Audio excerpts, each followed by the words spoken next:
সম্মানিত পূর্বধলাবাসী, পূর্বধলার মানুষ নতুন ধারার রাজনীতি প্রত্যাশা করে। উত্তরের পাহাড়ি পাদদেশ থেকে দক্ষিণের সমতল ঢালের রেখা, কংস নদীর তীর ঘেঁষে গড়ে ওঠা এই বিস্তীর্ণ জনপদ জীবনের প্রবাহ, সংগ্রাম এবং অপার সম্ভাবনার গল্প বলে।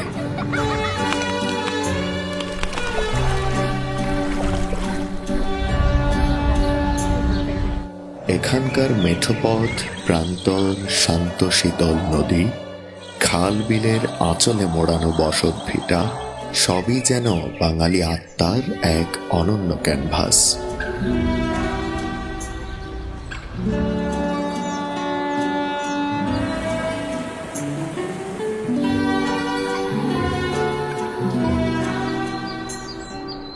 নদী, বিল আর কৃষি নির্ভর জীবনের ভেতর দিয়ে গড়ে ওঠা এই জনপদ শুধু একটি ভৌগোলিক নাম নয়, পূর্বধলা যেন হাজারো মানুষের জীবন সংগ্রামী গাথা, এক গল্পের শিরোনাম।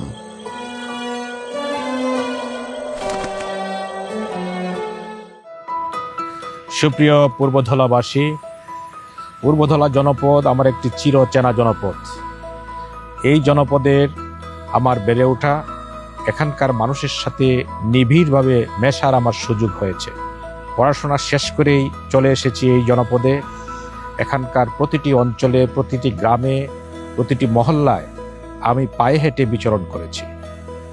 এখানকার মানুষের রুচি, আচরণবোধ, সমস্যা, সম্ভাবনা, মানুষের সরল জীবনযাপন সবগুলোই আমার কাছে একেবারেই পরিচিত। প্রায় ৮০,০০০ একরের এই জনপদ ১৯১৭ সালে থানা ও পরবর্তী ১৯৮৩ সালে উপজেলা গঠনের মধ্য দিয়ে এই অঞ্চলটি সরকারি পরিচয় পেলেও প্রান্তিক মানুষের জীবনমান এবং অবকাঠামোগত বাস্তব উন্নয়নের মুখ দেখেনি এই অঞ্চলের সহজ সরল মানুষ। যুগের পর যুগ পেরুলেও নীতিগত অসঙ্গতি এবং অব্যবস্থাপনার কারণে এই অঞ্চল কেবল পিছিয়ে পড়া জনপদ হিসেবেই পরিগণিত হয়েছে। এখান থেকেই আমি মানুষের সমস্যাগুলো চিহ্নিত করতে পেরেছি। তার মধ্যে অন্যতম হচ্ছে শিক্ষা, স্বাস্থ্যসেবা, যোগাযোগ এবং কৃষি। পিছিয়ে পড়া এই জনপদের এক অভাবনীয় সম্ভাবনা লুকিয়ে আছে আমাদের সন্তান, শিশু, কিশোর কিশোরীদের মাঝে। প্রতিটি শিক্ষার্থীর উপযুক্ত শিক্ষা এবং মানসম্পন্ন শিক্ষা কারিকুলাম নিশ্চিতকরণের মাধ্যমেই কেবল এই সম্ভাবনার দ্বার উন্মোচিত হতে পারে। কিন্তু অনুপযুক্ত শিক্ষা ব্যবস্থাপনা কিংবা দারিদ্রতার কারণে অসংখ্য শিক্ষার্থী ঝরে পড়ে বা উচ্চশিক্ষা থেকে বঞ্চিত হয়, যা ক্রমাগত আমাদের সন্তানদের সুন্দর ভবিষ্যতের পক্ষে হুমকি হয়ে দাঁড়াচ্ছে। শিক্ষাকে যুগোপযোগী করা, সময় উপযোগী করা, বিশেষ করে তরুণ সমাজকে কারিগরি শিক্ষায় উদ্বুদ্ধ করে তাদেরকে দক্ষ জনশক্তিতে পরিণত করা, এই এলাকার বেকার যুবকদেরকে তাদের প্রতিটি হাতে কাজ তুলে দেওয়ার জন্য, তাদের কর্মসংস্থান সৃষ্টির জন্য টেকনিক্যাল ট্রেনিং সেন্টার তৈরি করে তাদেরকে দক্ষ জনশক্তিতে তৈরি করা, এটা আমার অন্যতম একটি উদ্দেশ্য। এতে তারা দেশে বিদেশে কর্মসংস্থান সৃষ্টি করে তারা বেকারত্ব দূর করতে পারবে। আমাদের স্বাস্থ্যসেবার নাজেহাল অবস্থা বরাবরই আমাদের বিচলিত করে। শুধুমাত্র একটি স্বাস্থ্য কমপ্লেক্স এবং ছড়িয়ে ছিটিয়ে থাকা অপরিত্যক্ত জীর্ণশীর্ণ কিছু উপস্বাস্থ্য কেন্দ্রই এখানকার স্বাস্থ্যসেবার প্রাথমিক ভরসা। যথেষ্ট পরিমাণ স্বাস্থ্য কমপ্লেক্স, হাসপাতাল, ক্লিনিকের অভাব এ অঞ্চলের অন্যতম বৃহৎ শূন্যতা। প্রান্তিক জনগোষ্ঠীকে এখনও কেবল ময়মনসিংহের বিভাগীয় মেডিকেল কলেজ হাসপাতালের উপর নির্ভর করতে হয়। অনেক ক্ষেত্রে আর্থিক অসচ্ছলতা কিংবা যাতায়াতের উপযুক্ত সুবিধা না থাকার কারণে আমাদের প্রসূতি মায়েদের সীমাহীন দুর্ভোগ এবং স্বাস্থ্যগত অনিশ্চয়তা বরাবরই আলোচনার আড়ালে থেকে যায়। এই স্বাস্থ্যসেবাগুলিকে আমরা এর মান উন্নত করতে চাই। চিকিৎসার মান উন্নত করার জন্য আমরা যা যা প্রয়োজন সকল ব্যবস্থা আমরা নিতে চাই। আমাদের প্রান্তিক জনগোষ্ঠীর জন্য আমার একটি ইচ্ছা আছে, বিশেষ করে আমাদের মা বোনেরা যারা হাসপাতালে যেতে চান তাদের জন্য ফ্রি অ্যাম্বুলেন্স সেবা চালু করার একটি স্বপ্ন আমি লালন করি। পূর্বধলার যোগাযোগ ব্যবস্থা যেন জনদুর্ভোগের আরেক নাম। মূল সড়কগুলো দীর্ঘদিনের আরাধনায় কিছুটা উন্নতির মুখ দেখলেও প্রান্তিক পর্যায়ে রাস্তাঘাট, ব্রিজ, কালভার্টের বেহাল দশা দেখার যেন কেউ নেই।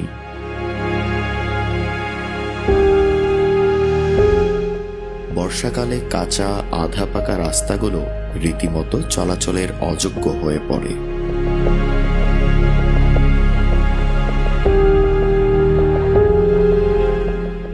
সড়কপথের পাশাপাশি যাতায়াতের জন্য এ অঞ্চলের বৃহৎ সংখ্যক মানুষ নির্ভর করে রেল যোগাযোগের ওপর।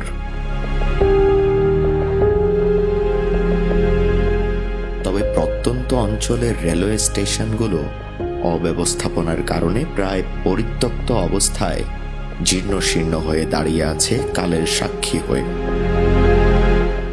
দিনের পর দিন মানুষের চলাচলের ভোগান্তির গল্পগুলো আড়ালে চাপা পড়ে থাকে আকাশ কুসুম উন্নয়নের চটকদার বিজ্ঞাপনে।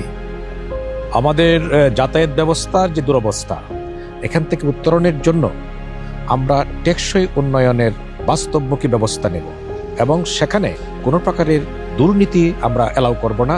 আমরা যদি সুযোগ পাই, জনগণ জানতে পারবে, আয় ব্যয়ের সকল হিসাব আপনাদের কাছে পরিষ্কার থাকবে, আমরা এটা নিশ্চিত করব।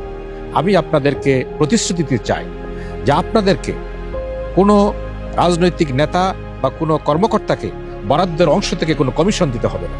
যতটুকু আপনারা সরকারি অংশ থেকে অর্থ বরাদ্দ পাবেন পুরাটাই আপনারা কাজে লাগাতে পারবেন, এই ব্যাপারে আমি আপনাদেরকে নিশ্চয়তা দিচ্ছি। কৃষি প্রধান দেশ হিসেবে ধান, পাট, শাকসবজি উৎপাদনই এই অঞ্চলের কৃষকদের জীবিকা নির্বাহের প্রধান অবলম্বন।